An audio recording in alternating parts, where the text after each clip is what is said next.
តែបើសិនជាទ្វារហ្នឹងជាទ្វារដែលឆ្លងភពមែនអ្នកនរគ្នាចង់ឆ្លងទៅភពមួយណាដែរបើខ្ញុំចង់ឆ្លងទៅភពសម័យលង្វែកវាសួរពុកម៉ែបងប្អូនអរគ្នាឥឡូវនេះខ្ញុំបានមកដល់ប្រាសាទបាពួនហ្នឹងកសាងឡើងនៅដើមសតវត្សទី11និយាយទៅនៅជិតប្រាសាទបាយ័នអ្នកនរគ្នាបានមកទស្សនាប្រាសាទបាយ័នចូលទស្សនាប្រាសាទបាពួនផងនិយាយទៅខ្ញុំដូរពាក្យនិយាយខាងដើមភាសាអីអ្នកមើលខ្ញុំគឺភាគច្រើនចាប់ពីអាយុ34 40អីចឹងណាចឹងខ្ញុំដូរមកពីពាក្យពីសួរពុកម៉ែបងប្អូនអរគ្នាអ្នកនរគ្នាមុខសញ្ញាខ្ញុំទៀតហើយឃើញដើរមកអីចឹងស្លឹងដល់គ្នាប្លង់នៅខាងចិត្តប្រាសាទប្រខ័ណ្ឌនេះស្អាតតែគឺមានដើមឈើនៅក្រៅនៅចិត្តប្រាសាទប្រខ័ណ្ឌហើយឆ្លងទៅទីលានចូលដំរីអូខេបងប្អូនអរគ្នាអញ្ចឹងប្រាសាទបាពួននេះគឺនៅចិត្តប្រាសាទបាយ័ននឹងតែម្ដងពេលដែលបងប្អូនទស្សនាប្រាសាទបាយ័នហើយបងប្អូនដើរមកtừខាងជើងនៅខាងឆ្វេងដៃមានរូបព្រះអង្គធំមួយតែព្រះអង្គធំនោះឈ្មោះថាព្រះអង្គងោកហើយបន្ទាប់ពីរូបព្រះអង្គធំបងប្អូនដើរប្រហែលជា10ម៉ែត្របងប្អូនឃើញមានកតិចថ្មតូចដែលនៅជុំវិញប្រាសាទដែលបែកបាក់អញ្ចឹងណាប្រាសាទហ្នឹងដែរក៏នៅចិត្តពលាចូលដំរីដែរហើយឥឡូវនេះខ្ញុំកំពុងតែដើរនៅលើស្ពាន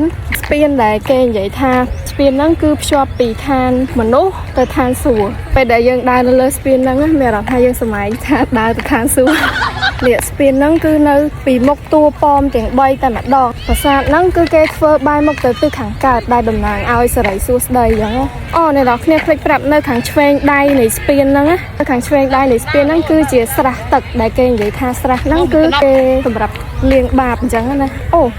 មិនស្រះនេះទេអ្នកនរគ្នាស្រះមួយនេះលោកស្រះមួយនៅខាងក្រៅខ្ញុំហ្នឹងទេ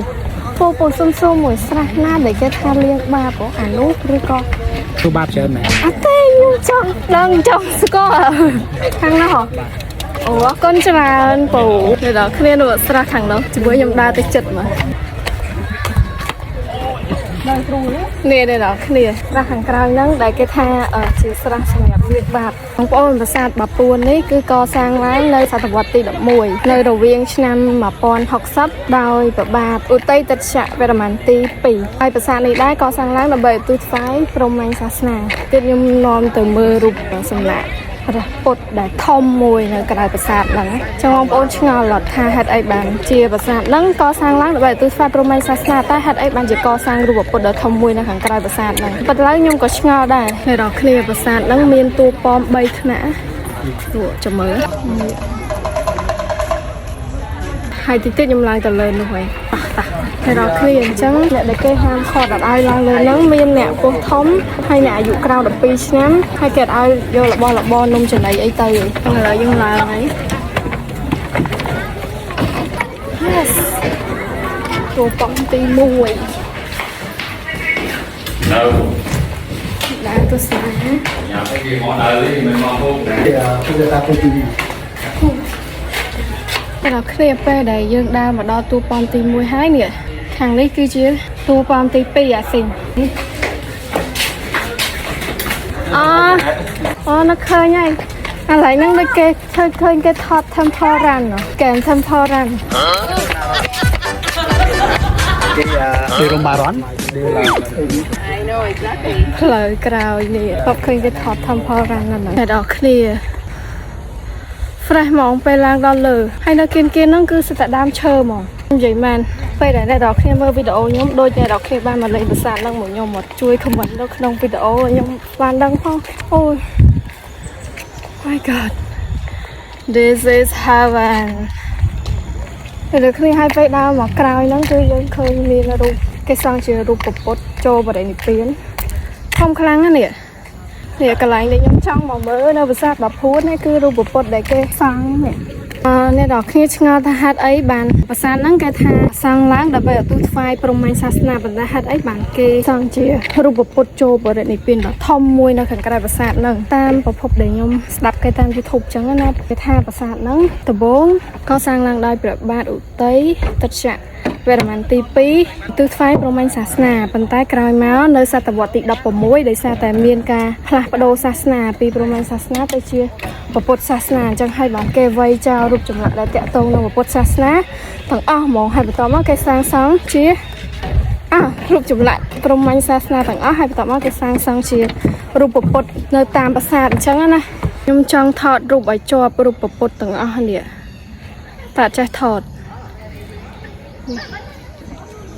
ខាងនេះនោះខាងចុងនេះបងប្អូនប្រាសាទហ្នឹងនៅខាងក្រៅគឺគេស្រោបដោយថ្មភក់ហើយនៅខឿនខាងក្រោមខាងក្នុងហ្នឹងគឺគេធ្វើពីថ្មបាយក្រៀមឥឡូវខ្ញុំឡើងទៅទូប៉មទី3ហ៎អូខេឡើងទៅទូប៉មទី3ហើយពោះដែរចឹងមិនគេថាប្រាសាទភ្នំហ្នឹងគ្នានេះខាងនេះធ្លាប់ឃើញគេមកថតធីមថតហ្នឹងដែលខ្ញុំកំពុងឈរនេះគឺទូប៉មទី2ទៅអ្នកនរគ្នាច្រឡំទូប៉មទី3នោះទូប៉មទី3ត្រូវឡើងទៅលើទៀតនោះចតានេះបានជាទូប៉មឡើងទៅទូប៉មទី3អូស្អាតណាស់អ្នកនរគ្នាឡើងមកដល់ទូប៉មទី3នេះពេលដែលយើងឡើងចតាហ្នឹងយើងអធិដ្ឋានថាយើងឡើងបានឡើងដល់ឋានសួគ៌ឥឡូវដល់ហើយអ្នកនរគ្នាដូចតែគ្នាណាដល់ឋានសួគ៌ហើយអ្នកនរគ្នាទ្វារខាងលើនេះខ្ញុំលើគេល្បីថាជាទ្វារដែរដូរភពណាเราលើគេនិយាយតគ្នាតាមគេដែរអត់ដឹងមែនអត់ប៉ុន្តែបើសិនជាទ្វារហ្នឹងជាទ្វារដែរសម្រាប់ឆ្លងភពមែនអ្នកនរគ្នាចង់ឆ្លងទៅភពមួយណាដែរបើខ្ញុំចង់ឆ្លងទៅភពសម័យលង្វែកអ្នកនរគ្នាស្អាតប្លែកភ្នែកខ្លាំងហ្មងណាឡើងមកដល់លើនេះនេះកន្លែងដែលខ្ញុំឈរនៅពីមុខនេះមកជួរហ្នឹងគឺជារូបព្រះពុទ្ធចូលបរិនិព្វានអីខ្ញុំធ្លាប់លើគេថាទ្វារខាងលើហ្នឹងទ្វារឆ្លងភពអីចាបានអីទៅពេលឡើងទៅឆ្លងភពដូចគេថាមែនទេយើងធ្វើវិបស្សនាអូតែនៅលើហ្នឹងមានអីគេអីលើព្រមអស់វាបលាំងបលាំងលឹងគេហៅបលាំងលឹងតែគេអត់ឲ្យឡើងលើហ្នឹងអីមិនចឹងអីតែពេលគេធ្វើយើងទៅពីដើមអត់ធ្វើចោលហ្នឹងហើយធ្វើទេអាចយើងនឹងអាចធ្វើគេដាច់ពីដើមទេក៏ដាច់ធ្វើគេស្ដាច់ពីដើមឡើងធ្វើគេគឺវាថាក្រៃសាភពគឺពិធីគ្រប់ណាអូគឺពិធីគ្រប់ទូងយានឧទ្ទិសដល់ទៅដល់ព្រះអាទិទេពអញ្ចឹងទៅអ្នកនរគ្នាប្រាសាទនឹងមានឈ្មោះដើមថាត្រីភូវូនចូលនាមនីតែក្រោយមកក៏សល់តែពាក្យភូវូន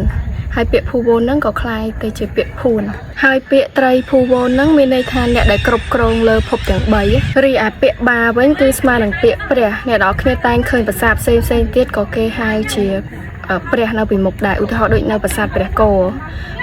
ក៏បានបាគោក៏បានដែរហើយប្រាសាទបាភួននេះគឺជាប្រាសាទភ្នំដែលតំណាងឲ្យភ្នំសុមេរុ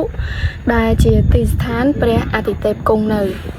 អូខេឥឡូវខ្ញុំចោះទៅវិញហើយអ្នកនរគ្នាឧចោតខ្លាំងណានិ